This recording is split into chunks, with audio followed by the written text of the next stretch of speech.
유튜브 구독자 여러분 안녕하세요. 오디오 리뷰어 염동현입니다. 이번 영상에서는 제가 이 아캄의 멀티 채널 제품을 준비를 해봤습니다. 아캄의 AVR11이라는 모델인데요. 아캄 하면 보통 하이파이 제품을 떠올리시는 분들이 많은데 아캄에서도 AV 리시버가 나옵니다. 제 옆에 있는 이 모델 본격적으로 좀 자세히 소개해드리는 시간 갖도록 하겠습니다.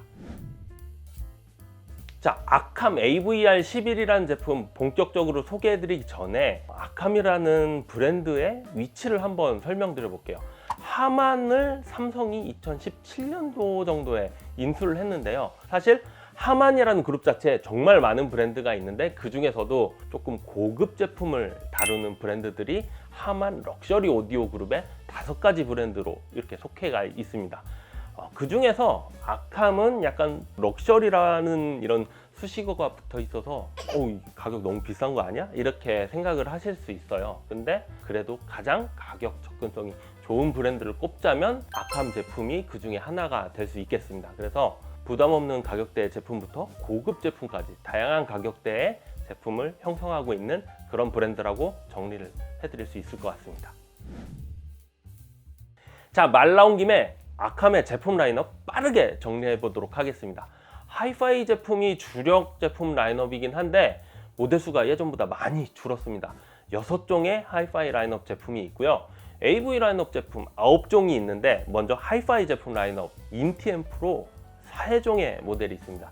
SA10, 20, 30 이렇게 형번이 나가죠. 형번이 증가할수록 고급기에 해당이 되고요. 다른 브랜드들은 클래스 AB 증폭 방식을 채택한 제품이 고급기에 포진해 있는데 이 아캄 제품은 고급 제품이 클래스 G 방식을 택하고 약간 입문형 라인 제품이 클래스 AB 제품, 이렇게 AB 증폭 방식을 채택한 그런 제품들이 포진해 있습니다. 그래서 SA1020은 클래스 AB 타입의 인티앰프고요. SA30만 클래스 G 타입을 채택한 그런 제품입니다. 이 제품들은 가격도 이제 비싸지는 만큼 앰프의 출력, 그 파워도 증가하게 되고요. 디락 라이브를 탑재하는 거 유무에 따라서 그런 기능이 추가되거나 빠지거나 이런 식으로 상급기와 하급기가 구별되기도 합니다. 그리고 소스 기기 2종이 있는데요. SACDP 1종이 있고 네트워크 스트리머가 1종이 있습니다. 이렇게 올인원 타입의 솔로 우노라는 모델도 있습니다. 예전부터 아캄 솔로라는 제품으로 계속 대대로 이어져서 올인원 기기를 발매해 오곤 왔는데 현역 모델로 솔로 우노라는 현재 잘 알려지지는 않았는데 제품 라인업에 여전히 올인원 기기 충실히 발매해주고 있다는 점 상당히 반갑고요. 자, 이렇게 해서 하이파이 기기 총 6종 기기 정리 마치도록 하겠습니다. 이어서 AV 제품 살펴보도록 할게요. 자, AV 제품 상당히 라인업이 단촐합니다. AV 프로세서 2종과 AV 리시버 7종이 있는데요. 사실 뜯어보면은 AV 프로세서 1종과 AV 리시버 4종으로 구성된 거나 마찬가지인 그런 제품 라인업으로 구성이 되어 있습니다. 왜냐면요, AV 프로세서만 보시더라도 AV40이라는 프로세서가 있고 41이라는 프로세서가 있잖아요. 이 둘은 거의 형제기나 마찬가지인 상태입니다. HDMI 보드, 입력 보드, 입출력 보드가 버전 2.0B에서 2.1을 지원하느냐 안 하느냐에 따라서 40과 41로 갈린다고 보셔도 무방한 모델이거든요. 그래서 보시면은 형번이 0으로 끝나는 모델이 있고 1로 끝나는 모델이 있어요. 0으로 끝나는 모델은 HDMI 2.0B 입출력 모드가 탑재된 모델이다. 약간 좀 구형 모델로 갈 수 있는 그런 모델이라고 생각하시면 되고요. 1번으로 끝나는 모델이 HDMI 2.1 보드, 최신 스펙의 HDMI 입출력 보드가 탑재된 최신 모델이라고 이렇게 생각하시면 되겠습니다. 그래서 AV 리시버 같은 경우는 AVR5라는 엔트리 모델이 있습니다. 그리고 오늘 리뷰의 주인공 AVR 11이 있고요. 근데 11 버전을 준비를 했습니다. 그리고 20번대에 20과 21이 있고 30번대에 30과 31 이렇게 7종의 AV 리시버 제품으로 구성이 되어 있습니다. 자, 이 여러 가지 AV 리시버 모델들도 숫자가 높으면 높아질수록 상급기에 해당합니다. 그 하이파이 제품 소개해 드렸을 때랑 마찬가지로 상급기 제품은 G클래스 방식의 앰프 증폭 방식을 채택을 하고 있고요. 요게 이제 AVR 30, 31 시리즈가 G클래스 파워 앰프 방식을 채택을 했고요. 나머지 제품은 클래스 AB 증폭 방식을 채택을 했습니다. 그뿐만 아니라 지원하는 채널 개수가 늘어납니다. 그래서 그런 차이가 있다는 점 말씀을 드리면서 제품 정리, 제품 라인업 정리 이 정도로 마치도록 하겠습니다. 개인적으로 멀티 채널 제품을 작년부터 올해까지 상당히 많이 리뷰를 해왔는데 이 제품을 볼 때마다 드는 생각이 AV 리시버답게 생기지 않았다라는 게 제 개인적인 의견입니다. AV 리시버는 왼쪽에 입력 그 노브가 셀렉트 노브가 있고 오른쪽에 그 볼륨 노브가 있는데 이 제품은 그런 디자인이 아니라서 약간 전형적인 AV 리시버 디자인에서 벗어난 산뜻한 디자인이라고 이렇게 좀 평가를 하고 싶습니다. 어떤 분들은 이 디자인이 너무 예뻐서 AV 리시버 같이 생기지 않아서 좋아 보인다 이런 의견을 피력하시는 분들도 있으시더라고요. 상당히 큼직한 볼륨 노브와 중간에 있는 이 디스플레이, 지금 화면이 꺼져서 보이지는 않는데 앨범 커버 아트가 이렇게 지원이 돼서 예를 들어서 음악 감상을 할 때 앨범 커버가 뜨기도 합니다. 곡 제목이랑 가수가 왼쪽에 표시되기도 하고요. 시인성이 상당히 좋고 풀 컬러 디스플레이이기 때문에 상당히 품질이 좋습니다. 그리고 다양한 버튼이 아래쪽에 이렇게 구비되어 있는데 약간 이 부분은 호불호가 있을 수 있을 것 같아요. 이 디스플레이에서 그리고 이 모든 버튼을 통해서 이 제품의 모든 설정이 가능하도록 인터페이스가 꾸며져 있습니다. 프로젝터 화면이나 TV 화면을 보면서 리모컨으로 이렇게 설정을 하곤 하는데 이 제품은 TV를 켜지 않아도, 프로젝터를 켜지 않아도 이 제품 하나만으로도 설정이 가능하다는 점, 저는 어느 정도 장점이라고 생각을 했습니다. 그래서 그렇게 가능하다는 점 말씀을 드리고요. 말씀드린 것처럼 HDMI 2.1 보드가 입출력 보드로 탑재된 것이 이 제품의 가장 큰 전작 대비 변경 사항이라고 말씀을 드릴 수 있을 것 같아요. 8K 60p, 4K 120p를 무리 없이 넉넉한 대역폭으로 지원, 연결, 출력이 가능하고요. 7개의 HDMI 입력과 2개의 HDMI 출력을 지원을 합니다. 보통 출력이 하나인 경우에는 상당히 좀 불편한데 이 제품은 출력이 2개라는 점 말씀을 드리고요. HDMI 2.1의 특징인 HDCP 2.3과 EARC가 지원이 됩니다. 그래서 TV와 EARC로 연결하는 경우 넷플릭스 같은 데서 애트모스 음원을 서비스를 하거든요. 돌비 디지털 플러스 규격이긴 한데 어쨌든 애트모스 음성을 EARC를 통해서 입력을 받을 수 있습니다. 그러면은 블루레이 플레이어 없이 그냥 TV와 EARC 연결만으로도 돌비 애트모스 음성 즐길 수 있다는 점, 상당히 큰 HDMI 2.1 포트를 탑재한 제품이 누릴 수 있는 그런 큰 특징이라고 말씀을 드릴 수 있을 것 같아요. 지원하는 코덱은요, 돌비 애트모스를 포함한 돌비 전 계열 코덱 다 지원을 하고요. DTS 계열은 DTS-X를 포함한 모든 DTS 계열 코덱 모두 전부 지원합니다. 5로 3D도 디코딩을 지원한다는 점 강조드릴 만한 부분일 것 같고요. DAC 칩셋도 상당히 고급 칩셋을 사용했어요. ESS 9026 프로라고 해서 상당히 고급 칩셋으로 하이파이 기기에서나 자주 사용되는 그런 DAC 칩셋인데 이걸 듀얼로 탑재를 했습니다. ESS 레퍼런스 볼테이지 레귤레이터라는 회로도 탑재를 했다고 합니다. 그리고 가장 중요한 앰프 방식이요, 7채널 내장 앰프, 내장 파워 앰프를 탑재를 했고요. 앞서 설명드린 것처럼 AB 클래스 방식으로 동작을 합니다. 그래서 이 제품을 운영할 때 7채널 파워 앰프를 탑재하고 있기 때문에 5.2.2 요 구성으로 연결을 해서 오버헤드 채널에 2채널을 할당을 해서 5.2.2 구성 이렇게 운용을 하시거나 아니면은 오버헤드 채널을 외부로 빼가지고 프리아웃을 통해서 외부 파워 앰프 도움으로 7.1.4를 운용하실 수도 있겠습니다. 이렇게 운용 가능하다는 점, 하지만 내장 파워 앰프 채널은 7채널에 한정된다는 점 말씀을 드리도록 하겠습니다. 내장 파워 앰프의 출력은 8옴에서 80W, 7채널 전 채널 구동 시에 60W에 해당하는 출력을 갖습니다. 그렇게 높지는 않은 출력인데 하지만 숫자와 그 실제 성능은 들어봤을 때 다르기 때문에 이따 성능편에서 어떤 성능을 들려줬는지는 나중에 설명드리도록 하고요. 채널당 80W의 인티앰프 어느 정도의 제품인지 아캄 제품과 비교를 하셔도 되고 타 브랜드에서도 어떤 출력을 갖는 제품이 이런 제품이 있는지 보시면서 이 제품의 경쟁 제품을 가늠해 보시면 되겠습니다. AVR11 다양한 무선 기술에 대응을 합니다. 애플 사용자는 에어플레이가 되는지가 상당히 중요하고 난 갤럭시 쓰니까 안드로이드 크롬캐스트 되는 게 너무 중요한데 어떤 기기를 선택하느냐가 갈리는 경우가 있기도 하고요. 이 제품 에어플레이랑 크롬캐스트 둘 다 모두 지원해서 그런 걱정을 하실 필요가 없을 것 같습니다. 블루투스 당연히 지원하고요. 와이파이 연결 당연히 지원합니다. 그래서 와이파이 안테나가 후면에 이렇게 연결되도록 유무선으로 다 대응을 하고 있고요. 블루투스의 경우에도 상당히 고품질 코덱 퀄컴의 aptX HD라고 해서 무선실로 전송할 수 있는 그 블루투스 고급 코덱 있죠? 그 코덱 사양 적용이 되어 있습니다. 룬도 지원합니다. 심지어 하이파이 기기 쪽으로 음악성으로 상당히 강점이 있는 제품으로 유명했는데 상당히 활용폭이 넓고요.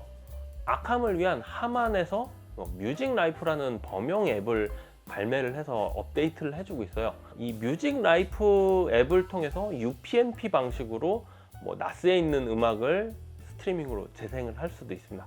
그런 방식으로도 이용을 할 수 있기 때문에 룬이나 UPnP 방식이나 블루투스나 와이파이나 다양한 방식으로 이 제품 상당히 활용도가 높게 즐길 수 있다는 점 말씀을 드리도록 하겠습니다. 그리고 제가 스크린샷을 지금 하나 보여드리는데요. 요게 브라우저에서 IP를 치고 AVR11에 접근한 이 스크린샷이에요. 이 제품 네트워크에 연결을 하게 되면 IP를 할당 받아서 이 화면에 IP 주소 정보를 확인할 수 있는데요. 아이패드에서 사파리 브라우저에서 제가 지금 이렇게 IP를 넣었거든요. 보시면 아시겠지만 간단한 리모컨 조작부터 온갖 설정을 이 웹 인터페이스로 설정을 할 수가 있습니다.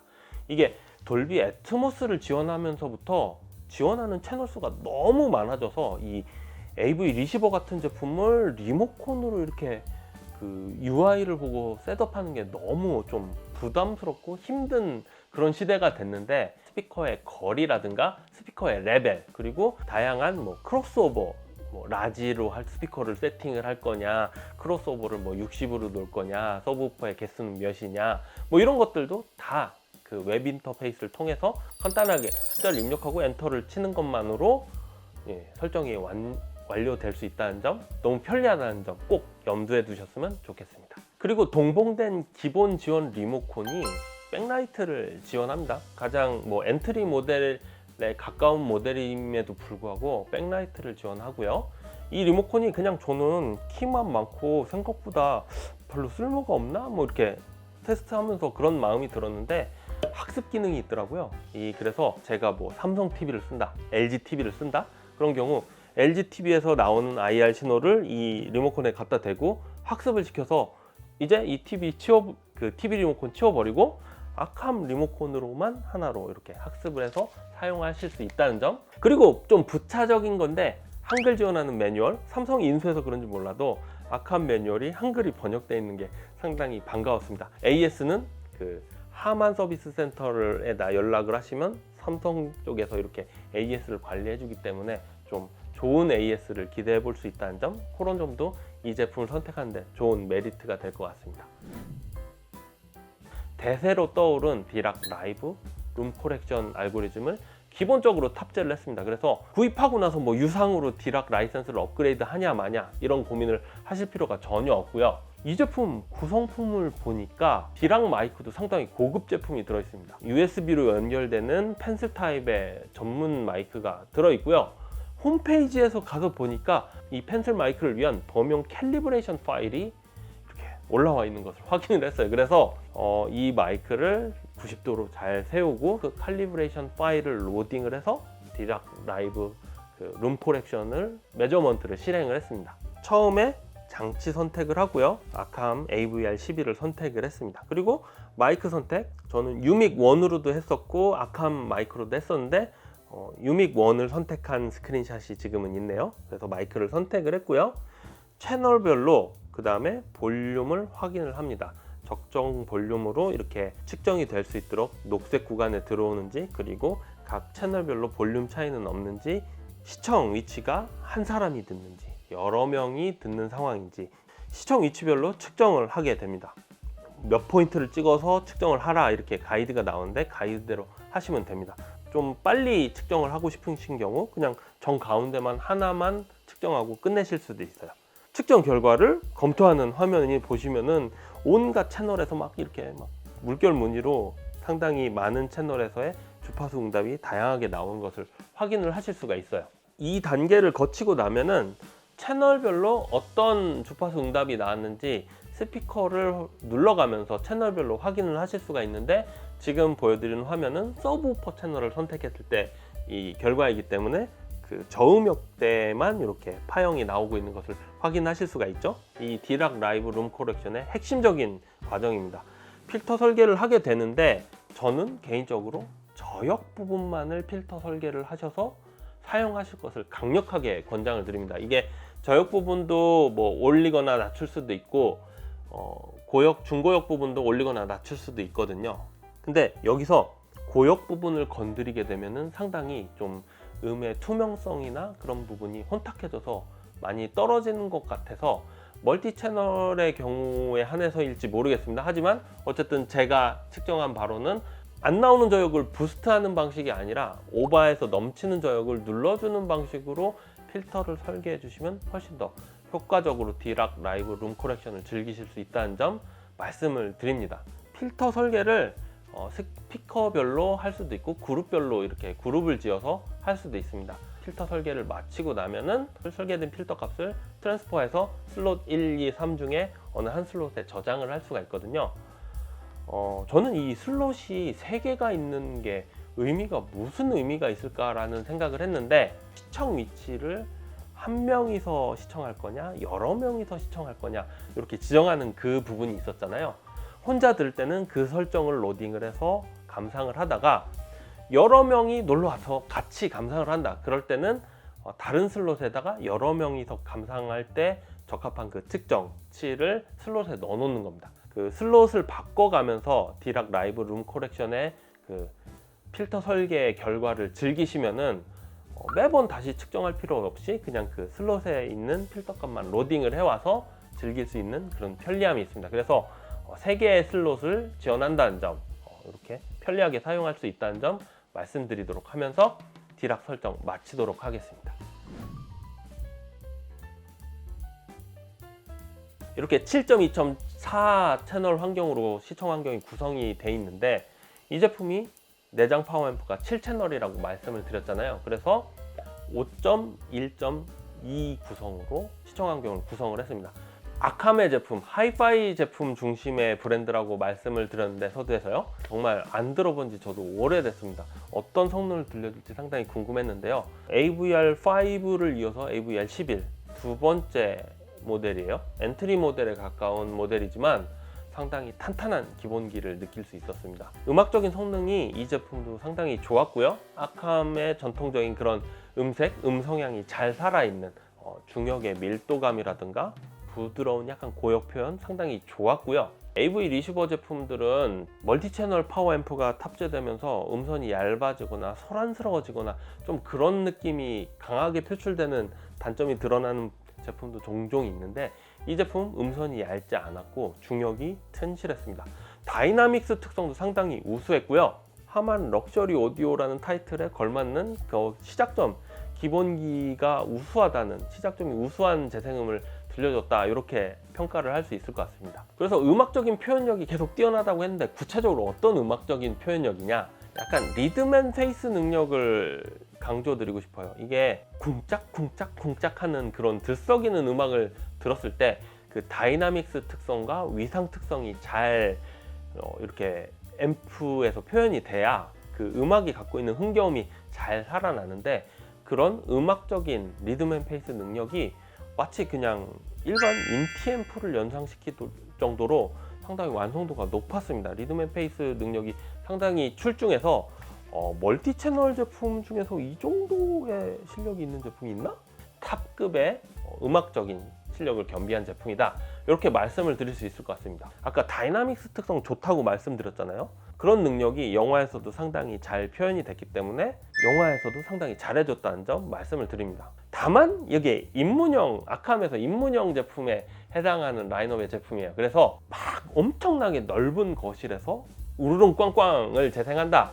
그러면 아까 말씀드린 앰프 출력이 조금 아쉬울 수도 있다는 점 솔직하게 말씀을 드립니다. 그래서 웬만한 그냥 룸 시어터는 무조건 다 커버를 하고요. 좀 극단적으로 볼륨을 많이 올리면은 좀 힘들어 할 수도 있다는 점. 하지만 그런 분들 위해서는 아캄의 상급기라든가 분리형 제품이 준비되어 있다는 점 말씀을 드릴 수 있겠습니다. 그래서 다른 타사의 뭐 100W 제품과 비교해도 적정 볼륨에서는 차고 넘치는 출력, 그리고 완성도 높은 재생음, 앰프 성능을 느낄 수 있었다는 점 말씀을 드리면서 시청평 요약 마치도록 하겠습니다. 첫 번째로 우르릉 꽝꽝에 해당하는 영화 한번 재생을 해봤습니다. 전쟁 영화고요. 서부전선 이상 없다, 넷플릭스를 통해서 감상을 해봤고요. 저는 이제 이 작품이 너무나도 만족스러워서 4K 블루레이 타이틀도 구입을 했습니다. 여기서 챕터 3에 그 조명탄이 올라가고 적군의 그 박격포 같은 공습이 일어나는 그 챕터 장면, 멀리서 이렇게 조명탄이 올라가는 소리가 아득하게 잘 묘사가 됐고요. 포탄이 쏟아지기 때문에 천장에서 막 흙이 쏟아져 내리고 그런 느낌이 상당히 막 파괴적으로 잘 묘사가 되는데, 너무나도 사실적으로 잘 묘사해 주면서 그 폭탄이 터지는 느낌도 다이나믹하게 잘 묘사를 해줘서 시청 공간이 마치 그 방공호를 옮겨놔서 제가 방공호에 들어가 있는 그런 느낌마저 받을 정도로 상당히 사실적으로 묘사가 됐습니다. 막 다이나믹스 특성이 너무나도 좋아서 그 우르릉 꽝꽝의 대표적인 전쟁 영화 너무 맛깔나게 잘 재생했다는 점 말씀을 드리면서 첫 번째 타이틀 감상평 마치도록 하겠습니다. 좀 나온 지 오래된 영화인데요. 비긴 어게인이라고 해서 키라 나이틀리랑 마크 러팔로가 주연을 했던 그런 영화죠. 이 영화의 초반부 챕터 4를 보면은 마크 러팔로가 막 뭔가 좀 방황하다가 뉴욕 무슨 클럽에 들어서서 키라 나이틀리가 소규모 클럽에서 연주를 이렇게 통기타를 연주하면서 조용히 노래를 부르는 장면에서 마크 러팔로가 약간 상상을 하면서 상상의 악기들이 막 합주를 하면서 나오는 그 장면 있잖아요. 그 장면을 감상을 해봤습니다. 소규모 클럽에서 막 사람들이 웃고 떠들고 막 컵을 떨어뜨려서 깨지는 소리, 이런 앰비언스 표현이 상당히 자연스럽게 잘 묘사가 되고 있어서 시청 위치에서 마치 그냥 정말 클럽에 들어온 듯한 그런 느낌도 상당히 잘 전해줬고요. 그 상상 속으로 그 등장하는 악기들, 뭐 첼로라든가 바이올린, 피아노 연주, 그리고 드럼 세트, 막 스네어 드럼이나 킥 드럼의 소리가 이렇게 하나씩 악기가 더해지면서 되게 풍부한 연주로 이렇게 곡이 완성이 되는데, 그 느낌이 너무나도 음악적으로 잘 표현이 되더라고요. 아까 말씀드렸던 그런 리듬 앤 페이스 능력이 출중해서 그 흥겨운 그 느낌이 꽉 차고 풍부한 연주가 더해져서 나는 그 꽉 찬 느낌이 음악적으로 상당히 잘 표현이 되는 것을 확인할 수 있었습니다. 이게 막 음악적인 부분이 상당히 주가 되는 영화인데 음악에 너무나도 잘 집중이 되다 보니까 영화가 주는 그런 가족적인 메시지가 있는데 그런 부분이 좀 더 잘 전달되는, 효과적으로 잘 전달돼서 그 영화의 그 중심 스토리에 훨씬 더 빠져들어서 감상할 수 있게끔 그런 효과가 있더라고요. 그래서 상당히 완성도가 높은 제품이라는 거 느낄 수 있었습니다. 계속 멀티 채널 음향만 리뷰를 하고 시청평을 말씀을 전해드렸는데 16비트 48kHz 2채널 음성을 탑재하고 있는 사라 바렐리스의 라이브 앳 더 버라이어티 플레이하우스라는 그 라이브 공연 실황 감상을 해봤습니다. 절판돼서 국내는 아마 구하기 힘든 음반인데 제가 어렵게 구해서 소장하고 있고요. 챕터 4 Sitting on the Dock of the Bay랑 12번, 13번 그래비티랑 굿바이 옐로우 브릭 로드 감상을 해봤습니다. 자, 4번 트랙 Sitting on the Dock of the Bay, 이 곡을 들어보면은 곡 초반에 피아노의 저역이 상당히 멋들어지게 시청 공간에 울려 퍼지는 것을 그냥 단박에 느낄 수 있어요. 재생음 완성도가 너무 좋다 보니까 이렇게 멋들어진 저역이 나온다고? 지금 이 채널만 나오는 게 맞나? 이렇게 싶을 정도로 의심하면서 듣게 되더라고요. 이게 이제 7채널에 나눠 쓰던 힘을 2채널로 이렇게 몰아서 출력하고 있는 상황이라 그런지 몰라도 훨씬 더 좀 여유롭고 인티앰프스러운 완성도, 음악 완성도를 느낄 수 있었습니다. 너무 저역 표현도 좋았고 피아노의 그 울림 표현이 너무 좋았습니다. 너무나도 그런 보컬 묘사를 잘 해줬습니다. 그 파워풀한 느낌이라든가 성량 넘치는 느낌이 에너지감이 왁 이렇게 시청 이치로 너무나도 잘 전달이 돼줬고요. 특히 중역이 너무나도 충실하게 잘 묘사됐고 그 보컬의 생생한 표현이 사실적으로 잘 묘사돼서 웬만한 뭐 인티앰프랑 비교를 해도 큰 모자람이 없겠다라는 그런 완성도 높은 재생음을 들을 수 있었습니다. 이어서 들었던 그래비티나 굿바이 옐로우 브릭 로드에서는 그 곡이 가지고 있는 그 약간 풍부한 감성적인 면, 피아노 연주라든가 보컬의 완급 조절, 이렇게 막 느렸다가 좀 빨라졌다가 힘차게 쳤다가 막 세게 쳤다가 조금 여리게 쳤다가 셈 여림의 표현이라든가 그런 부분도 너무나도 섬세하게 잘 묘사를 해줬습니다.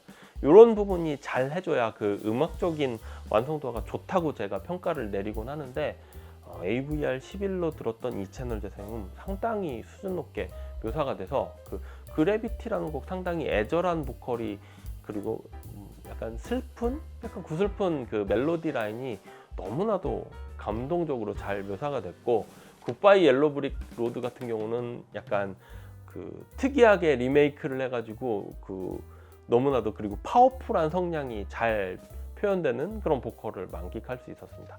이 정도로 시청평 마치도록 하고 AVR11 오늘 영상 정리해 보도록 하겠습니다. 자, 아캄의 AVR11, AVR5에 이은 AVR11 두 번째 엔트리급 모델인데 엔트리급 모델임에도 불구하고 AV 리시버로 이렇게 완성도 높은 이 채널 재생음을 들을 수 있었다는 점 상당히 고무적이었고요. 그래서 이 제품은 음악적인 성능을 좀 중요시하면서 음악을 좀 감상하는 비중이 높으시면서 영화도 곁들이고 싶다 이런 분들한테는 정말 제격이라는 그런 모델이라는 점 시청해보고 이 제품의 진가를 판단해 보셨으면 좋겠어요.